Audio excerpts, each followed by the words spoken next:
Good evening all and welcome. Tonight we're going to be talking about people who you'd rather never meet again. But before we dive in, a word from today's sponsor. Today's video has been graciously sponsored by Raid Shadow Legends. Explore millions of champion combinations, master countless tactics as you take on raid bosses, dungeon runs, campaign battles, and PvP arena matches, with over 600 champions to build epic teams and raid your way. Use my QR code or links down below to download Raid yourself to mobile or PC. I loved using Sethelina in my team. She's a great support champion and a powerhouse healer, able to bring back entire teams from the brink of defeat, as well as Ethos, who was an absolute powerhouse, constantly hitting crits. Combine these two in any party for maximum impact. There's so much going on in Raid right now, all players can redeem the code DKRises for a bunch of free goodies. Not to mention their brand new promotion where new players can win a bunch of sweet loot, including a 1,000 Amazon dollar gift card, some of the best epic and legendary Halloween champions in Raid. In order to do that, just go to trickortreat.palarium.com, enter your details and spin the wheel to get your prize. But hurry, it ends on November 5th. New players, use my link or scan the QR code right here and get a free starter pack worth almost $30, free champion Vergies, and this cool in-game loot. But for now, it's time to get comfortable and let the darkness take control. This story occurred in the autumn of 2012 in Glasgow, Scotland. As the light was fading on this Glasgow evening, it was getting cold and a bitter chill was entering the air. It was around 6 p.m. that my friends Neelam and Aisha, who were both in their early 20s at the time and worked as beauticians in a beauty salon in the West End area of the city, were just closing up for the evening, when a group of 3 fairly large men wearing ski masks aggressively pushed the door open and barged into the salon storefront. They were carrying blue plastic shopping bags that were bulging.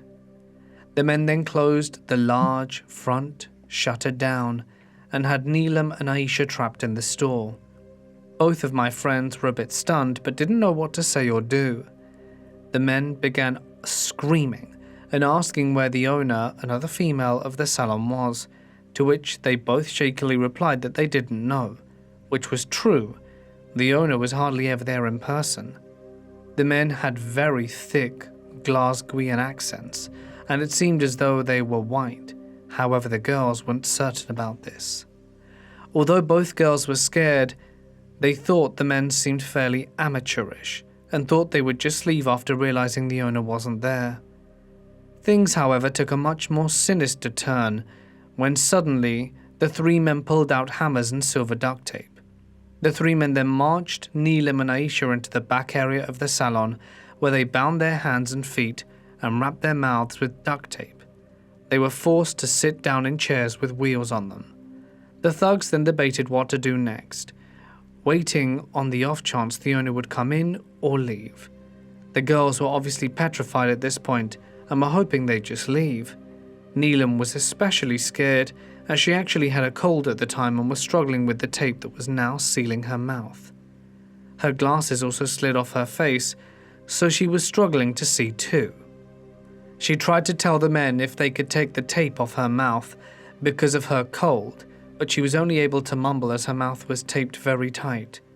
One of the men yelled at her to shut up. She tried her best not to cry, as that would have made things worse.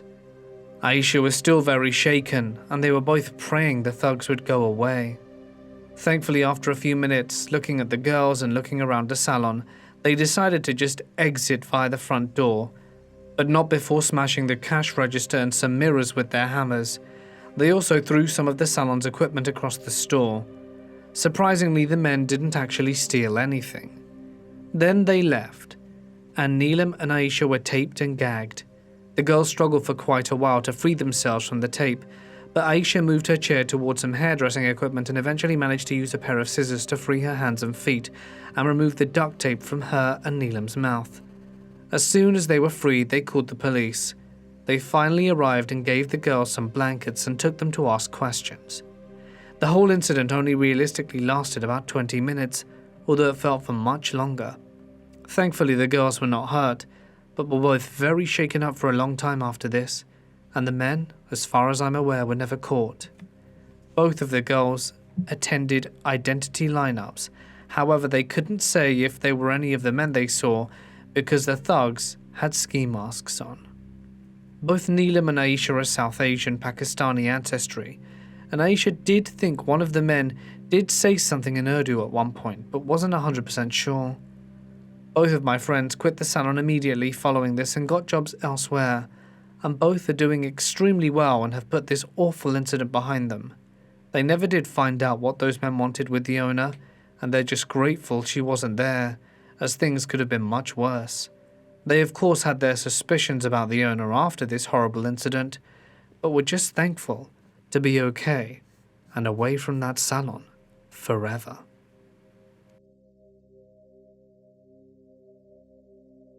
I was an EMT for a while.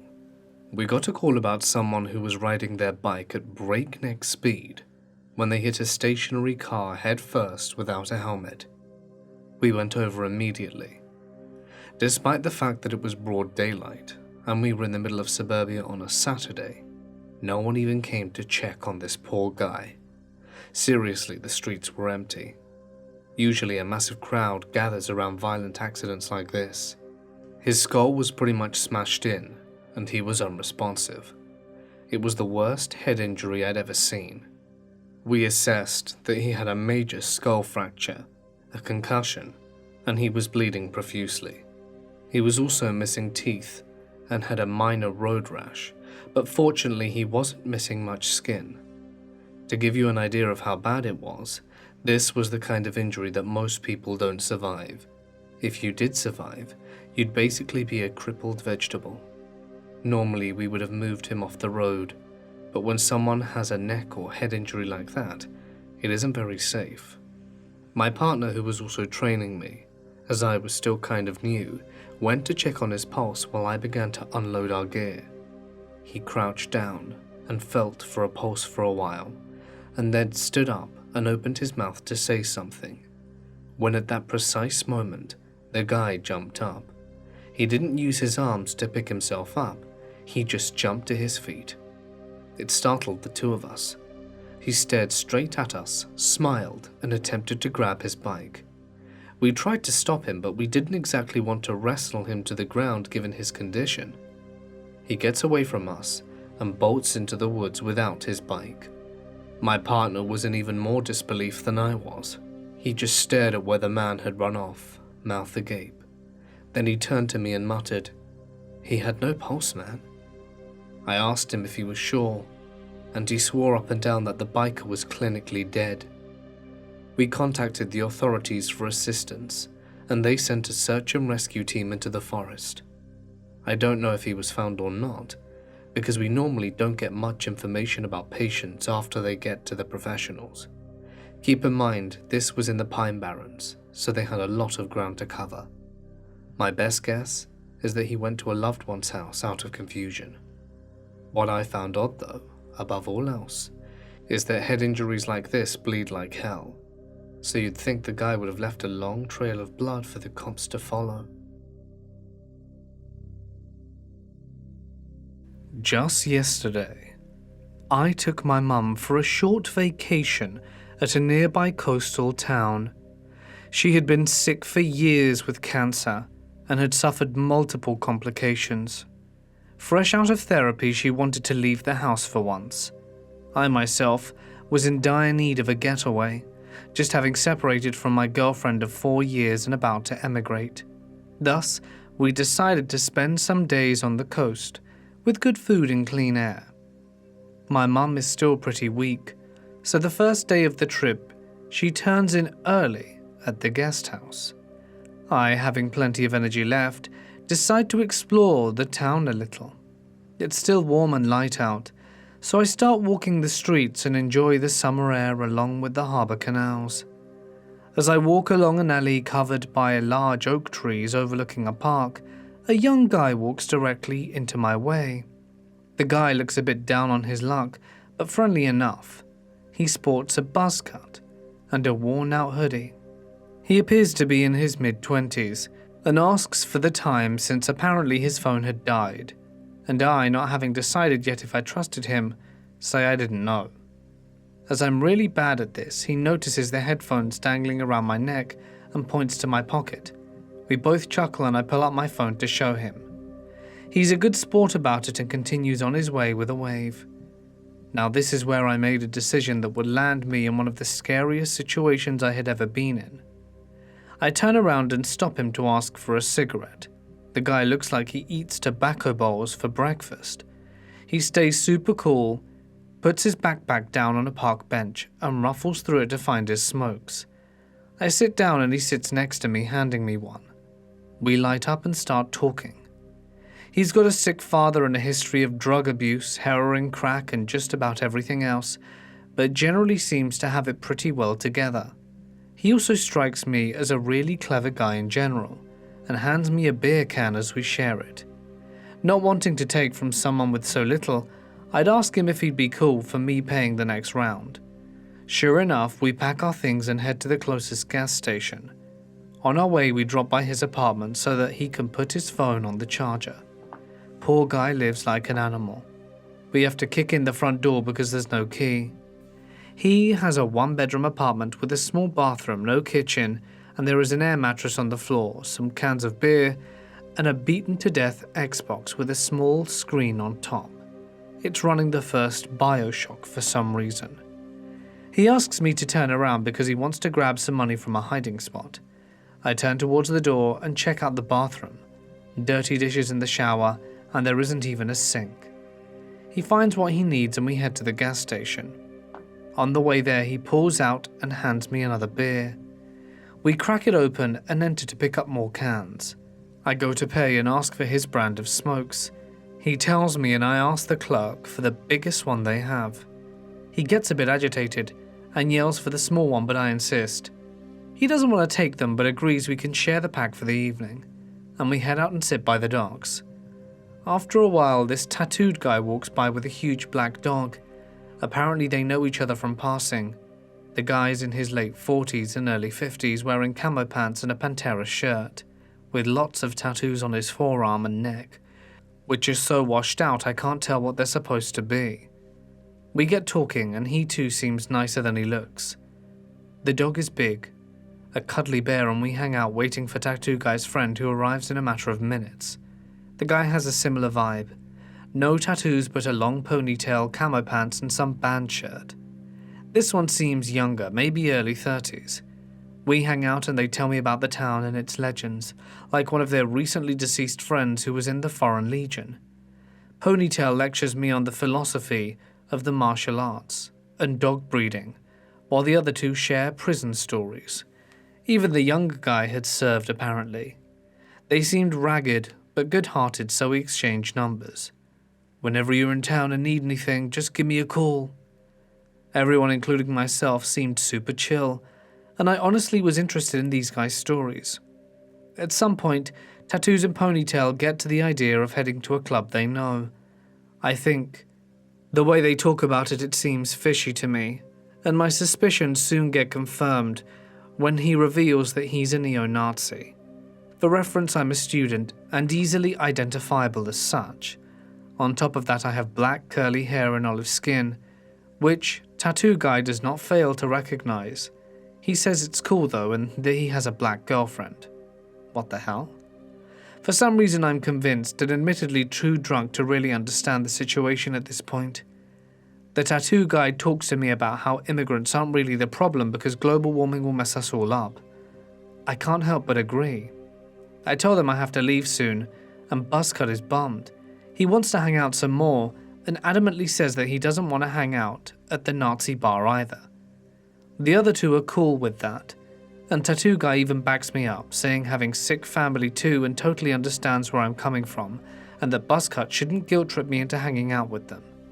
They go in circles for a while and decide to drop off the empty cans at home for recycling before they send me on their way and head to the club themselves. They all seem really relaxed, but their way of talking turns more manipulative as we walk along the canals. You said I would never. You're a man, right, and such? They try to get me to come, and all of a sudden it's cool again, and I want to leave. They do the same thing amongst themselves, trying to get each other to go here and there. These guys strike me as hardcore alcoholics, so I guess they don't really have a solid grip on what's happening and how to feel about it. At times they shout each other down, and that cools the arguments. When they compliment each other, and that becomes a huge problem. We get to their house and eventually I try to hand them cans. Tattoo guy says, "After you," and I begrudgingly enter their crappy apartment, knowing that there is no point to argue. Ponytail and him share a house, and it's an absolute dump. On the way in, Buzzcut casually drops that he knows someone who wanted to break in here, and Tattooed Guy gets pissed at that. Once we're in, the Tattoo Guy takes Buzzcut into his room to talk alone. He gives me a weird look and I'm not sure what to make of it. I get a first-hand hunch that he doesn't like the shape of my nose after all. I join Ponytail, who seems to be the most relaxed of the bunch, and he tells me that he doesn't care about other people's colour or opinion at all, and that he really hates the neo-Nazi crap, as much as, I suppose, living with one and calling one a friend can.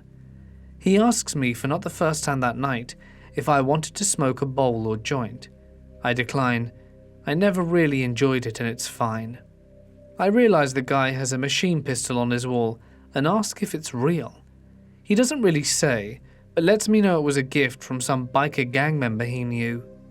For reference, even owning a small handgun is a very rare thing in my country, much less an automatic firearm.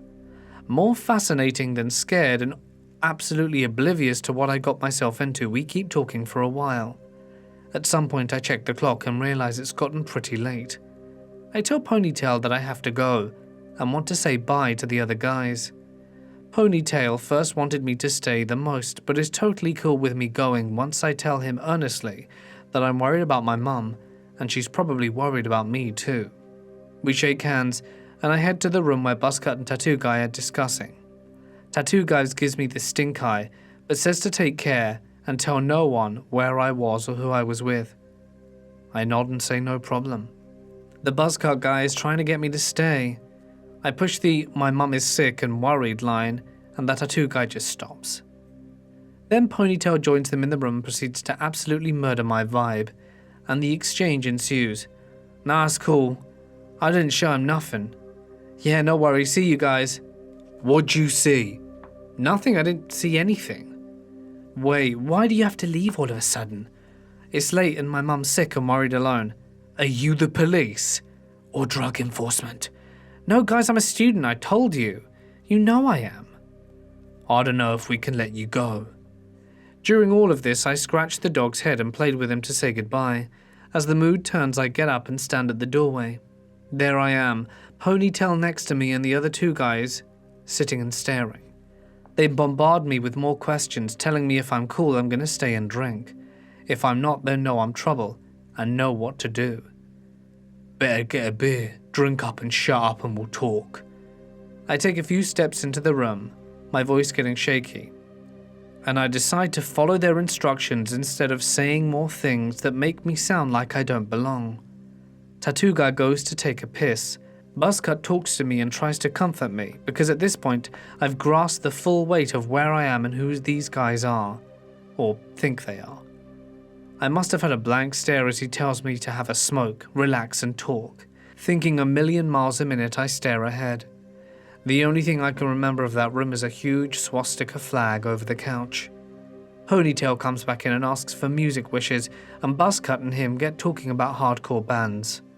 I take deep drags of the cigarette and just think that I really need to play cool to get out of this, only I have no idea how to convince Tattoos I'm not going to call the cops on them. Ponytail and Buzzcut leave the room to put some music on, and I hear the toilet flush next door. My brain shuts down. I get up, staring ahead into Ponytail's room. The bathroom with tattoos in it is to my right, the apartment door to my left. I can't even remember if I saw them in front of me, I just thought, he's already flushed. Any second now the guy will exit the bathroom and bump right into me. I pull hard at the apartment door, yanking it open, and hit the poor pup who was excited to accompany me outside in the snout. I run to the front door, flick it open, and once I'm out start running like a madman in my crappy sandals. I have no idea where I am, but I take as many turns as I can. The beer in my belly is bubbling up, and I just hope that I can put off vomiting until I'm way out of there. Tattoos is seriously paranoid, and in that moment I have no doubt he was going to rip me to pieces if he gets me. I also didn't know how real the whole gangster act was that they tried to pull on me. I just knew that if I stopped running they would get to me, so I ran. Needless to say, I made it. I found the guest house, and after a sleepless night, I put my mum in the car and drove the hell out of that crap hole.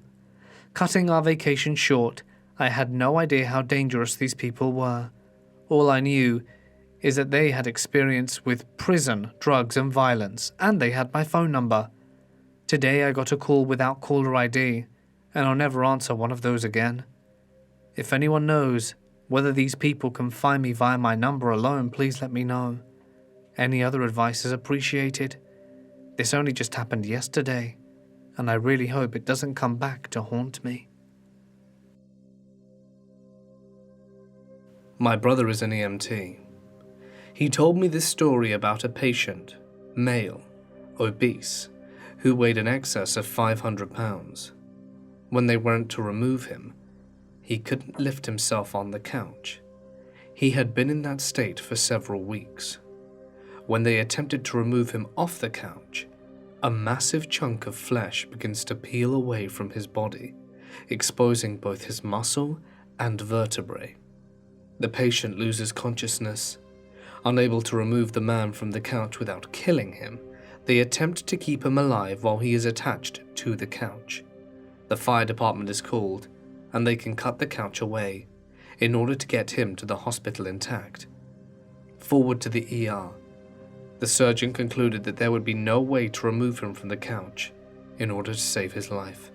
Attempting to do so would expose too much of his body to the outside that if he could survive the surgery, he would not survive the infections that followed.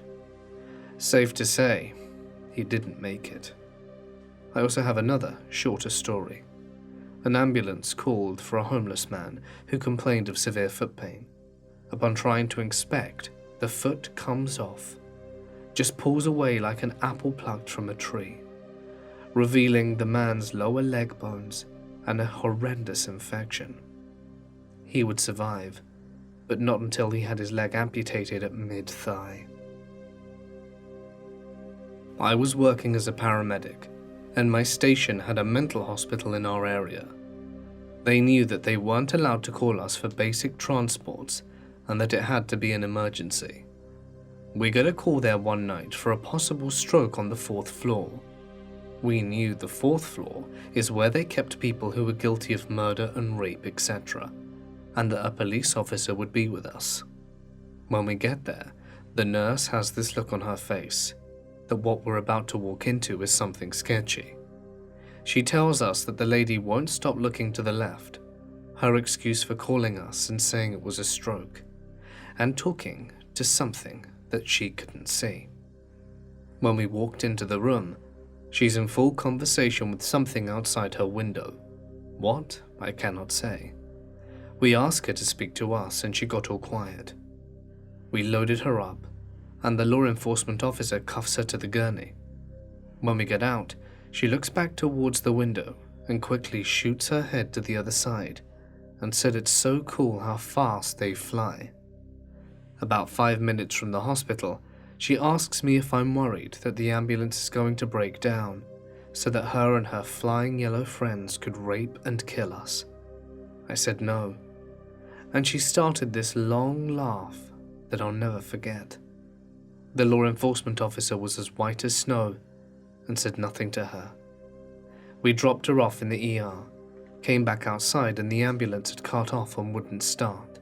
I went back inside to ask the law enforcement officer if he had switched it off, and they said that no law enforcement officer walked inside with us. We couldn't find him, and dispatch sent a bunch of cars to look, but he was never at the hospital. They found him sitting in his cruiser back at the mental hospital, and he couldn't remember how he got there. To this day, I really think her and the officer saw something. I was visiting my friend who was a German exchange student at my high school, in her hometown in northern Germany. I'm not even remotely conversational in German, and used her as a translator for my entire stay. We decided to go to an indoor water park not too far from her town to spend the afternoon swimming around, in my case wading as I didn't know how to swim, and have fun. The place was awesome, and it had a whole variety of stuff. We arrived and the pool was pretty quiet, not too many people there as it was a weekday. My friend V and I walked into a far corner of the building and let our towels on 2 of the lounge chairs near the water, when I noticed a man a few chairs down from us in a wheelchair. He had about 7 children ranging from 5 to 10. He himself was severely disfigured with small bent arms, a barrel-shaped chest that was small, kind of out of proportion to his head, and bent thin legs that were also noticeably shorter than they should be. He caught my gaze, and trying not to be rude, I smiled and nodded a non-verbal hello, and went back to my thing. V and I finished putting up our hair and got into the water. As I passed by him, he said something I couldn't understand, since it was in a foreign language, and V didn't hear him. We were wading around in the water chatting when all of the older children in this guy's crew began lining the pool and kicking water in our face. V got frustrated and sternly scolded them in German. The next part is the part that was probably one of the more terrifying for me. The eldest boy was shouting back to V, and the look of horror on her face made the hairs stand on end. I didn't know what he said, but whatever it was, it made V move fast and she grabbed my arm and we had to leave. I was begging her to explain, and as we got to the deeper section of the pool, she turned and said, "The boy was asking for you to go have sex with the man. He was saying it in a very bad way, that you need to do it with that man." Abruptly repulsed, I turned around and looked at them and expressed, "Are you kidding me?" I looked to the whole bunch, but like it was pulled from my own worst nightmare. When I looked in their direction, I saw the children lowering this man into the water. I was panicking. I could barely stay afloat, let alone move in a line through water, if my feet aren't touching the ground. V basically dragged me behind her as I floundered trying to get away from him. For having such impaired limbs, the guy was very close and I felt like I was gonna cry, my heart pounding out of my chest. The whole time the guy just had this huge grin smeared on his face. By the grace of God, my friend swam me up the stairs and we climbed them to the sun tanning deck, and we just watched the creepy little man plot his way up to get to us. Luckily, at this point, more poolgoers came in and he must have been discouraged from the idea. Eventually, those kids that were with him caused so much chaos that the whole lot were asked to leave. V and I were able to get down from the sun tanning deck and left immediately also. We didn't report him or try to because I think we were honestly so shocked by the experience. I laugh when I tell the story now and again because it seems so surreal that I experienced it, but at the same time, it was awful. I'm a medic and a firefighter. I once had a call, and we were told by dispatch that they would be in the barn.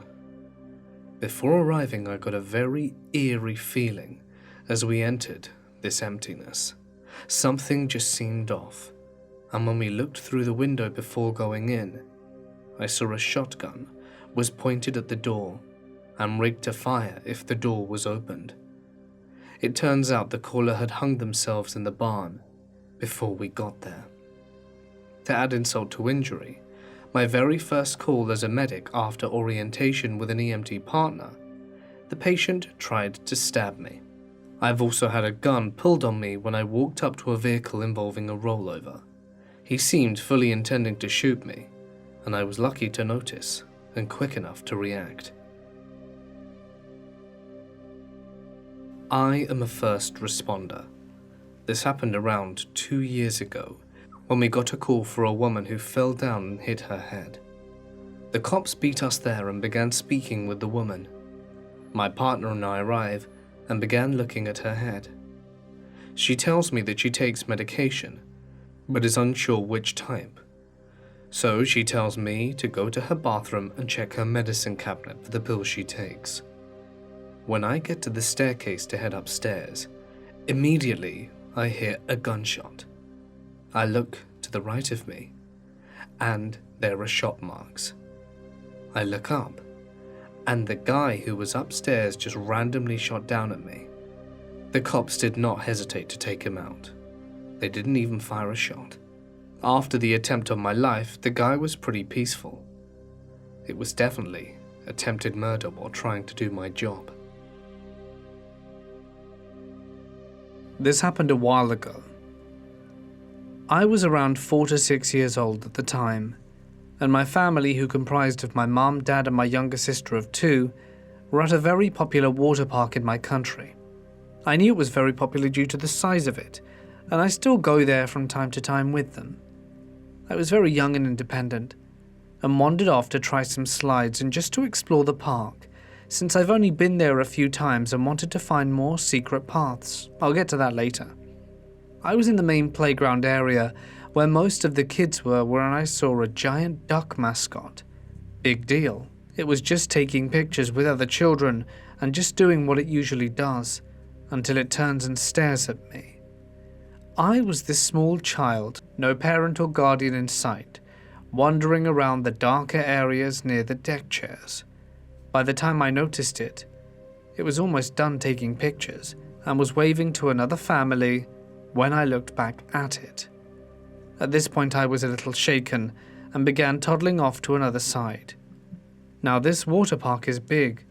According to the website, it has 3.8 hectares and has a lot of back routes to slide, staff areas and restaurants. Remember how I said I was finding secret paths? Well, there was one that leads from the playground to a slide called the Boomerang. It was completely deserted and under the shade of large palm trees and a nice pretty green. As I was at the beginning of it, I noticed the mascot was just behind me, standing there, arms to the side. I tried to dismiss it at probably just taking a rest. Young me knew they were people in suits, so it must be a pretty tiring job taking pictures all day in the hot sun, and I continued walking down. That's when it began following me. I remember the fear slowly rise in me as I noticed. The duck mascot with its smiling face, dreadlocks, and forward-facing eyes slowly walking as it looked down at me. A child half its height. It walked with its arms still at its side, shuffling each foot forwards on the concrete floor. I quickened the pace down the path. I remembered wanting to cry out my parents' name, but for some reason I didn't. Maybe it was the feeling the duck would grab me and feed on me like some type of dementor. So I screamed out. Soon I saw the end of the tunnel, after ages of walking, and I ran to crowded tables of people laughing and eating. I turned the corner to enter the Boomerang slide and ran up the stairs to the top. It was when I was at the end of the queue halfway up the stairs that I noticed the duck mascot at the bottom. It was taking pictures, but when it wasn't, it was staring up at me. I was horrified. I pushed myself to the man in front, trying to find some sort of comfort. I just waited in that queue. Now, if this were any other day, I would have ridden the Boomerang again and again. It was a great slide, especially at this particular water park. But I didn't want to go down. I didn't even want to ride down on a tube or just fall onto the hands of this mascot waiting at the bottom. I was shivering when I got to the top and grabbed a tube. The duck was out of my view at this point, so I just hoped with all my heart that it was still taking pictures and that I could bolt behind it and run back to my parents. The ride was okay. Since I was small, I didn't go that far up. I closed my eyes and went down, dreading the grabbing sensation that would meet me at the bottom. And by the miracle of the water park, I wasn't met with one. I opened my eyes and the mascot was nowhere to be seen. I got off the tube quickly and ran to where I last saw my parents holding back tears. By the time I found them, they were packing up and my younger sister was eating an ice cream. I left the water park with a popsicle of my own, but was terrified to return. I don't know who the dude in the suit was, or if he was just doing his job. And if he happened to just follow me by coincidence, take my route, and look up at me on the slide in a form of perhaps adult protection. But it had a lasting effect on me, to the point where I have trouble internally with a few friends who make fur suits. I haven't gone to the theme park in years, or any, and I avoid any mascots I see. I almost threw my friend in front of one when one approached me. I still go to that water park. It is awesome, and I've seen the duck mascot a few other times when I went there, but I'm pretty certain it's a new person under the mask and isn't the same one that followed me. Hell, most of them took zero notice of me. That may be because I'm older now, and didn't look as inviting as I did when I was a kid. He was a normal customer that I was helping out. Honestly, there was nothing that really stood out with him. He was handsome, but in a normal way. He dressed normally, spoke normally, was blandly friendly as you are with strangers, and just a normal upper middle class type of guy. The only thing that really stood out were his blue eyes, not in a goofy supernatural way. He just had very, very blue eyes. But for some reason he made every hair on the back of my neck stand on end. Alarm bells were going off in my head like crazy. All I wanted to do was hide. I had never ever felt this way before or since. Even when I was followed home by someone, I have never felt such a deep, gut-wrenching you are in danger moment as I did with this guy. After ringing him though, he reached out to shake my hand, which isn't common where I live, but out of politeness I took it, and I instantly got nauseous and almost gagged.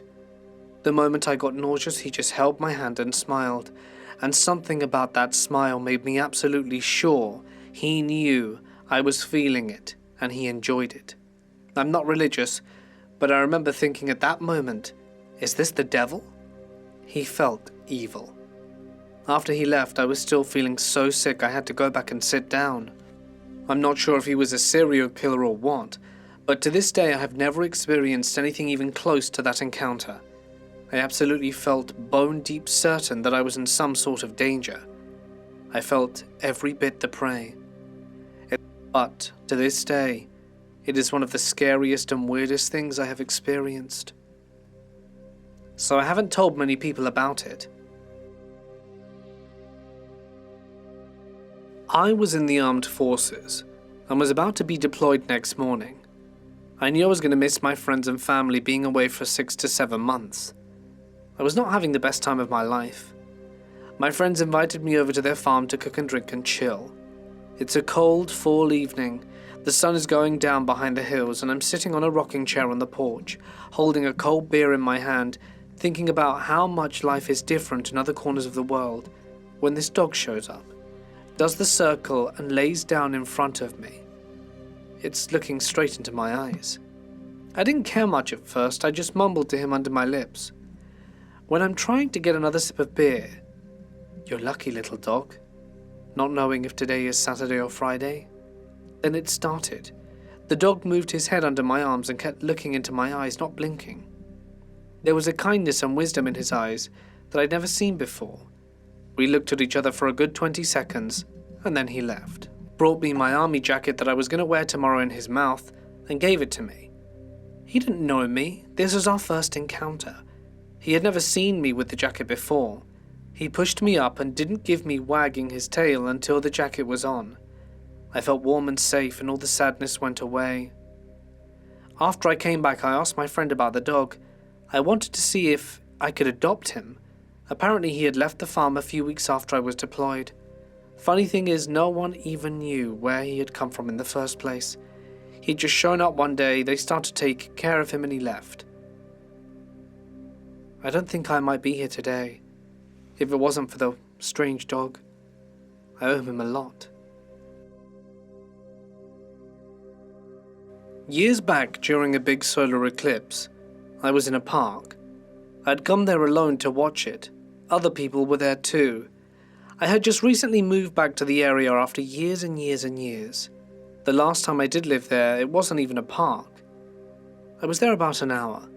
As I was leaving, there were 2 middle-aged people watching the eclipse too, and I said, "Do you want my eclipse glasses? I'm leaving." They didn't have any, but were still looking at it anyway. "No thanks, Gary." I didn't wear a name tag at work or anything, so I didn't know anyone anywhere in that state, nor know anyone that aged or recognize them from somewhere. I never opened my mouth even while I was there.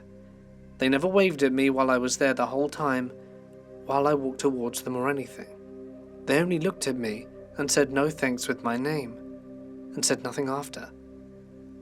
At that time too, I rarely, if ever, even went out because I didn't know anyone in the state anymore since I'd been gone so long. I was spooked and left still thinking about it. There's no reason I would have been followed by police or something, or that anyone was spying on me for whatever reason. But I still can't explain how blasé they were about knowing my name and then just didn't say anything. Like if they were someone's mom or anything like that, they probably would have said. I just can't wrap my head around it.